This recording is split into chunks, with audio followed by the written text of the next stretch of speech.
In today's episode, you'll improve not only your English listening skills, but also your ability to catch fast, real life conversations. We're diving into a very practical and important topic: how to understand fast native English speakers. If you've ever watched a movie or a YouTube video, or even talked to a native speaker and felt like their words just fly by too quickly, don't worry, you're not alone. Fast English can feel overwhelming, but the good news is, with the right techniques and daily practice, you can train your ears and your brain to understand native-level English smoothly and naturally. We'll go through real-life examples, practical tips, and simple daily exercises that will help you catch natural English, understand sentence rhythm, and recognize connected speech that native speakers use all the time. By the end of this video, you'll know how to break the speed barrier in English listening and feel more confident when talking to fast speakers. Before we jump into the lesson, don't forget to subscribe to the channel and hit the bell icon if you want more helpful English learning episodes like this. So, grab a notebook and something to write with, and let's get started. Understanding fast native English speakers can feel like trying to catch a speeding train. You hear sounds, but they blur together. Words are skipped, sentences run into each other, and by the time you think you've understood something, the conversation has already moved on. This is something almost every English learner faces, especially when they step out of textbooks and into real-life English. But here's the truth: fast English isn't impossible to understand. It's just different from what you've learned in traditional classes. Native speakers speak with a rhythm. They use contractions. They link words. They skip sounds that seem unnecessary to them. And they speak with emotion, speed, and tone. What you need is not just vocabulary and grammar. What you need is exposure, awareness, and practice. And that's exactly what we'll work on in this lesson. Let's first understand why native speakers sound so fast. It's not because they're trying to be difficult. It's simply the way natural language works. When people are fluent and comfortable in fast English, words get connected. For example, instead of saying, "What are you doing?" a native speaker may say, "What you doing?" Instead of "I am going to," you'll hear "I'm gonna." These shortcuts make conversations flow faster and smoother. That's why, even though you may know the words, when you hear them squished together, your brain doesn't recognize them quickly. Native speakers also use stress and intonation differently. They emphasize some words while swallowing others. For example, in the sentence, "I didn't say he stole the money," depending on which word is stressed, the meaning changes completely. So, understanding fast English is not only about hearing all the words, it's about catching rhythm, stress, and patterns. Now, let's talk about connected speech.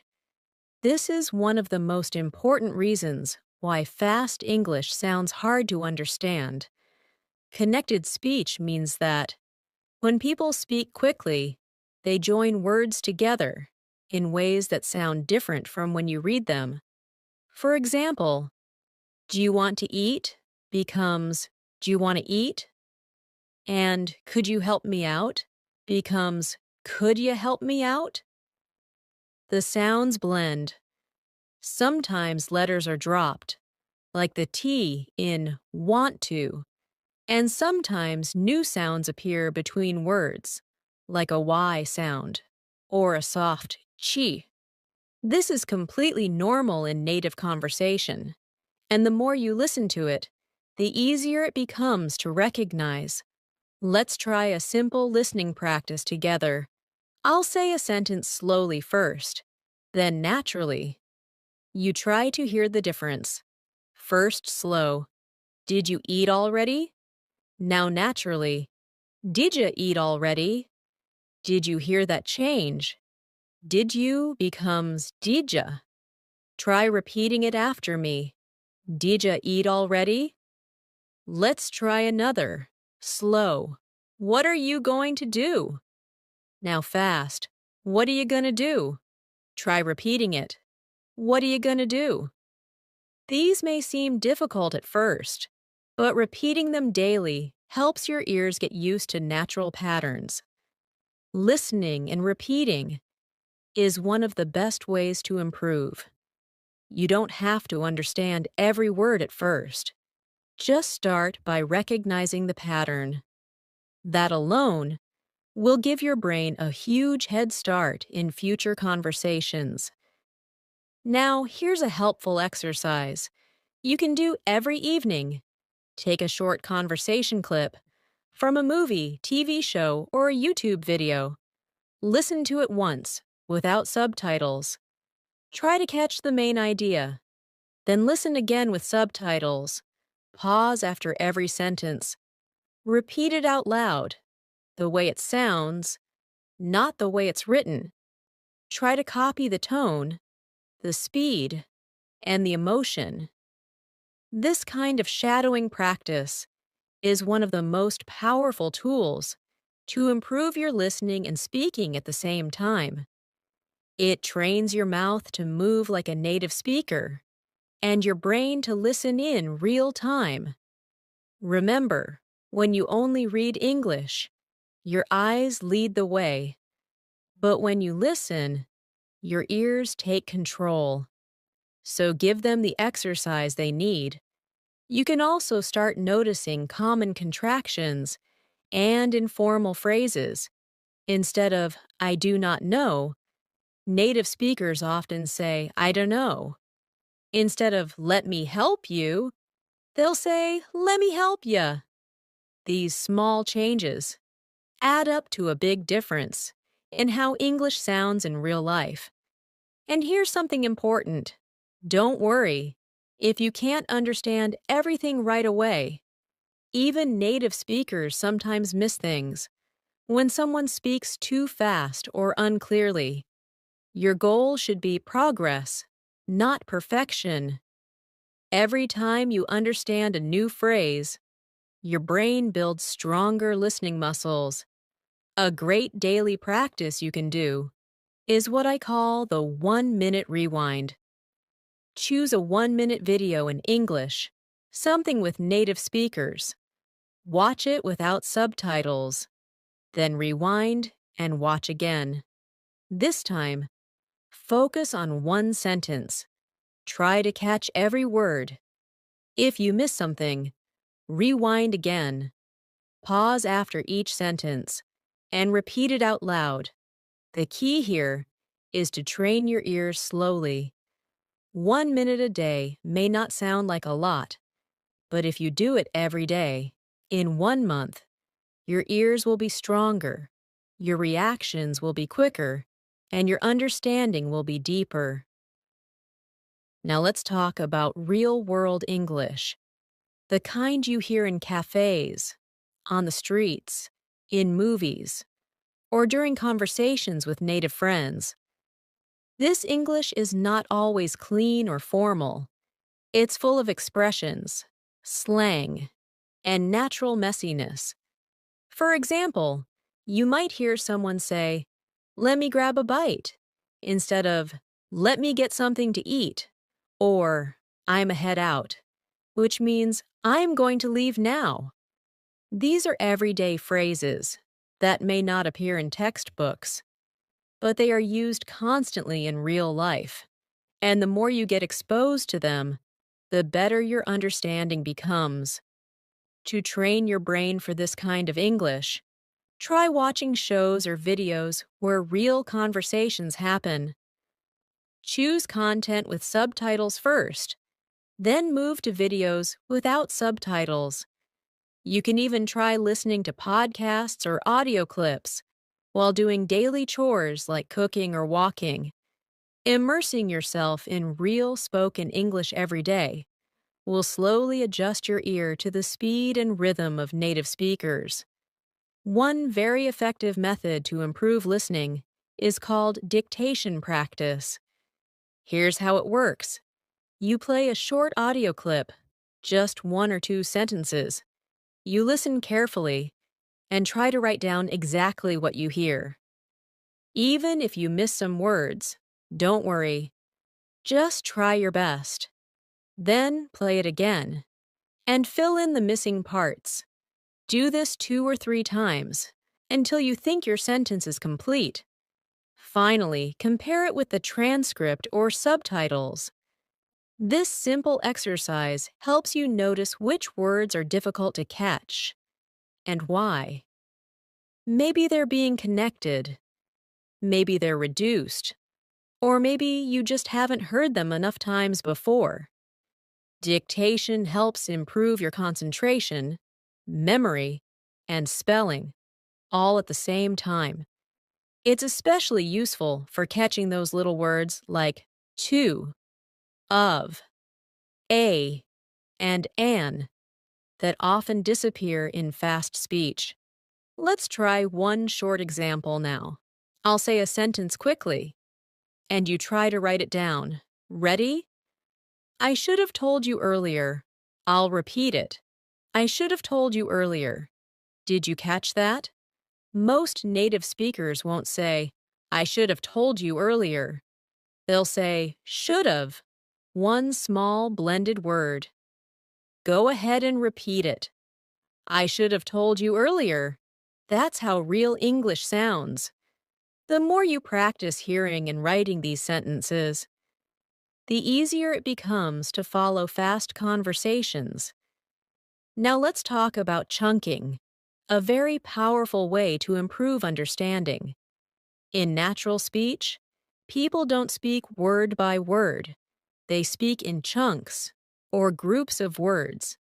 For example, instead of hearing, how are you, as 3 separate words, your brain should hear it as one sound, How are ya? Instead of, do you want to go? It's heard as, do you want to go? These chunks come from common patterns and repeated phrases.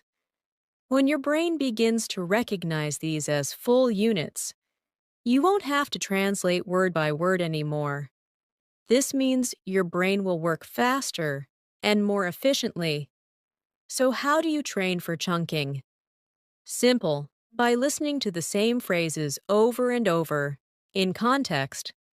Watch interviews, dialogues, or shows where the same structures appear.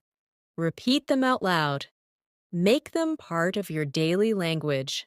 Soon, you'll start recognizing the chunks automatically, even in fast speech. Another practice method that helps a lot is what I like to call the listen and imagine method. This helps you follow fast English using mental pictures. For example, if you hear someone say, we grabbed some coffee and headed downtown, you don't need to think about every single word. Instead, picture it. Imagine 2 friends getting coffee and walking into the city. This kind of mental visualization connects language with real experience.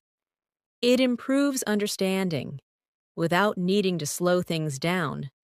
You stop translating and start experiencing English.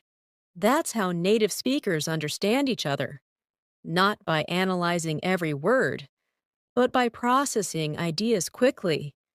Practice this by listening to short dialogues and trying to imagine the scene like a movie in your mind.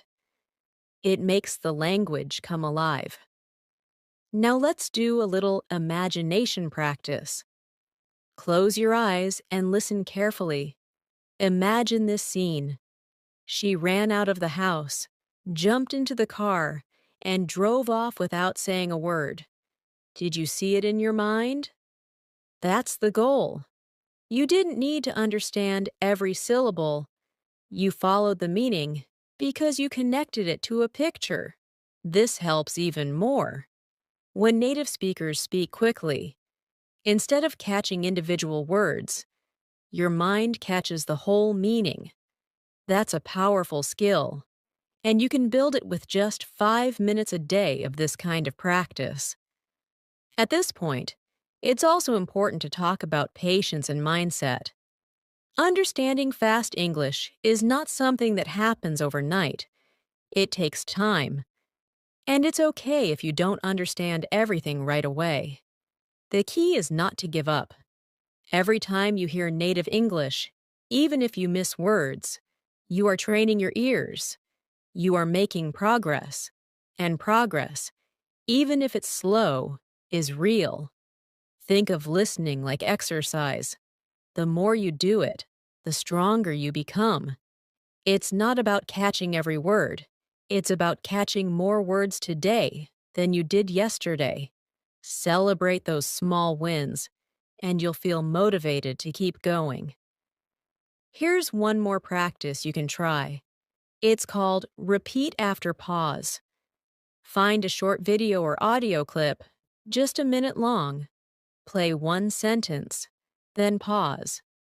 Try to repeat exactly what you heard. Then play the next sentence. Repeat again. This shadowing technique helps train your pronunciation, rhythm, and listening all at once. The more you practice, the more fluent your speech becomes, and the better your ears get at catching fast English. Even 5 minutes a day with this method can make a huge difference over time. As we continue, I want to share one very helpful habit that many fluent English learners use. It's called active listening. Active listening means you don't just hear the words. You try to understand what's behind them. You pay attention to the tone, the emotion, and the speed. Native speakers often speak quickly, but they also slow down or raise their voice when something is important. For example, if someone says, "I really don't want to go," the word really is stretched and emphasized. This is a clue. It tells you the speaker's feeling is strong. You don't need to understand every word to get the message. You just have to listen actively. Practice this by watching short dialogues and noticing how people express emotions with their voice.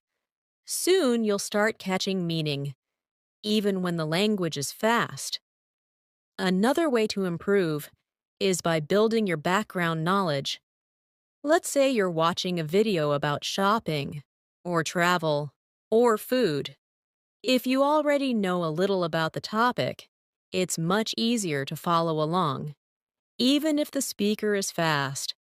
Why? Because your brain already expects some of the vocabulary and structure. It can predict what's coming next. This is called context-based understanding. So try to choose listening material related to topics you're familiar with. If you like cooking, watch cooking videos. If you love sports, listen to sports commentary. Your brain will fill in the blanks more easily when the subject is familiar. This builds both listening confidence and vocabulary at the same time. Let's do another small exercise to apply what we've learned.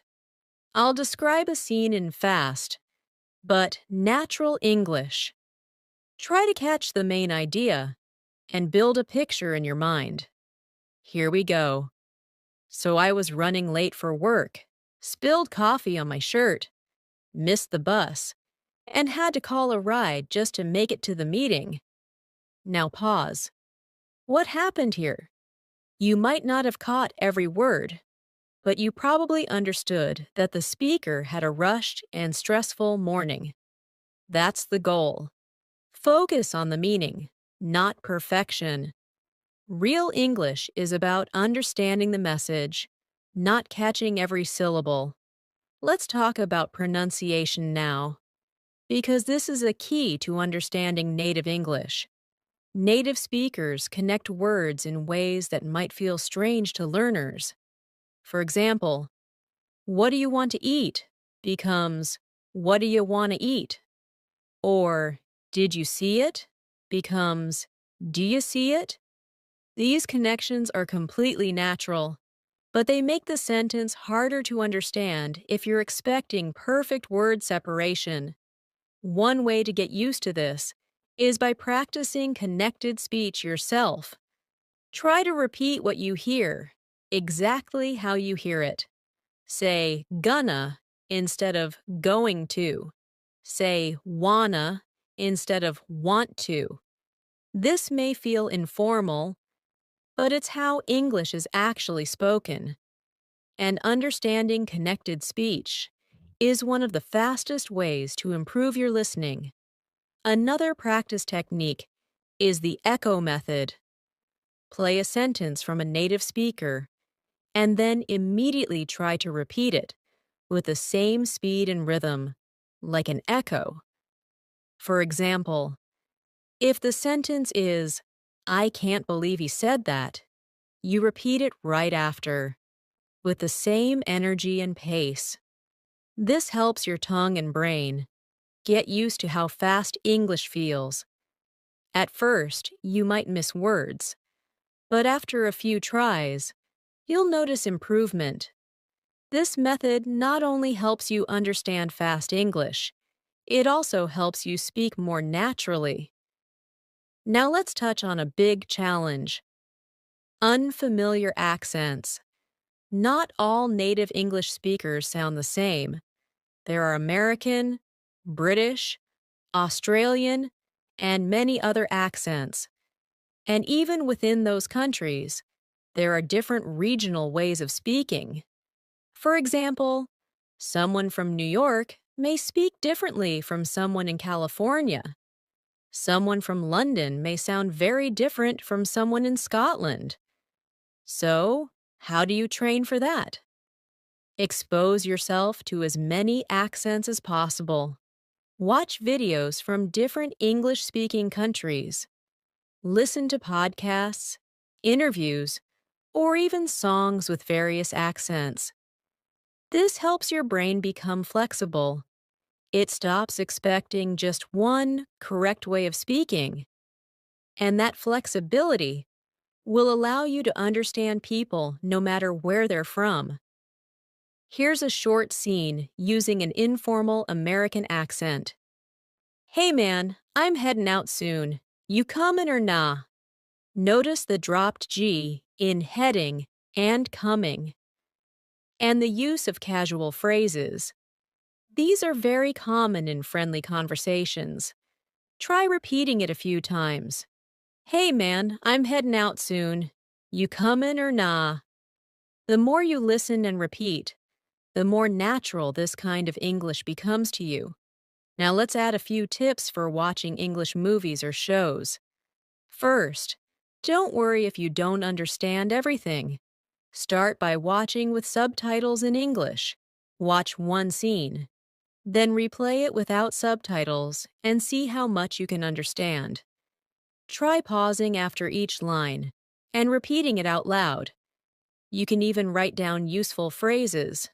For example, in a movie scene where someone says, "We've got to hurry or we'll miss the train," you can note that "we've got to" is another way of saying "we have to." These small discoveries make you more comfortable with real English and help you build a stronger listening vocabulary. Next, let's look at how songs can help you. English music is a fantastic way to train your ears. Choose a song you like and look up the lyrics. Listen once without reading, then listen again while reading the lyrics. Finally, try singing along. This method helps you get used to natural rhythm, intonation, and word linking. Many song lyrics use everyday language. For example, in the song, I'm gonna find another you? The phrase gonna is used instead of going to. These details teach you how real people speak. And because music is fun and emotional, your brain remembers it more easily. Let's take one more practice paragraph together. I'll say it naturally and a little fast. Try to follow along. We were supposed to meet at 7, but I got stuck in traffic and then couldn't find parking, so I ended up getting there almost an hour late. That was a fast, real-life situation. Try to repeat it after me. We were supposed to meet at 7, but I got stuck in traffic and then couldn't find parking, so I ended up getting there almost an hour late. If that feels too long, break it into small parts. The more you repeat, the easier it becomes. And finally, remember that improving your listening is not just about listening more. It's about listening better. Be intentional. Choose content that challenges you a little, but not too much. Set daily or weekly goals. Maybe you listen to one podcast episode each day. Or maybe you do 3 dictation exercises each week. Whatever you choose, keep it consistent. Improvement doesn't come from big steps once in a while. It comes from small, steady steps every day. Your ears will improve. Your understanding will get better. And one day, you'll suddenly realize that you understand English without trying so hard. So, let's quickly review your path to understanding fast English speakers.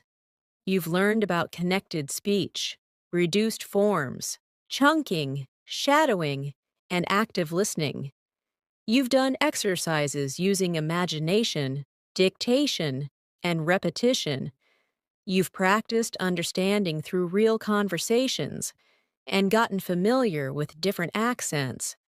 All of these are powerful tools that will continue to help you even after this video ends.